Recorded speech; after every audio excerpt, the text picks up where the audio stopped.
اعوذ باللہ من الشیطان الرجیم بسم اللہ الرحمن الرحیم وَاتْلُو آپ پڑھیے. اللہ تعالیٰ نبی صلی اللہ علیہ وسلم سے فرما رہے ہیں کہ آپ ان کو پڑھ کے سنائیں.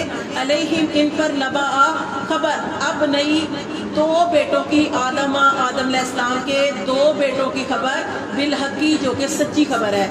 اس قربا جب قربانی مانگی قربانن قربانی فتقبلا تو قبول کر لی گئی من احدہما ان دونوں میں سے ایک کی ولن یتقبل اور نہیں قبول کی گئی من الآخر دوسرے سے. قالا تو اس نے کہا لا اقتلنک میں تمہیں ضرور قتل کروں گا. تو یہاں پہ ایک واقعہ بتایا گیا ہے آدم علیہ السلام کے بیٹے کا. کیا واقعہ بتایا گیا ہے کہ آدم علیہ السلام کے دو بیٹوں کا واقعہ ہے یہاں پہ کہ آدم علیہ السلام کو جب اللہ تعالیٰ نے دنیا میں بھیجا آگے انسانیت کا سلسلہ جو تھا وہ چلانا تھا. تو وہ کیسے چلانا تھا؟ اماں ہوا سے اور آدم علیہ السلام سے. ان کی جو اولاد پیدا ہوئی ان کے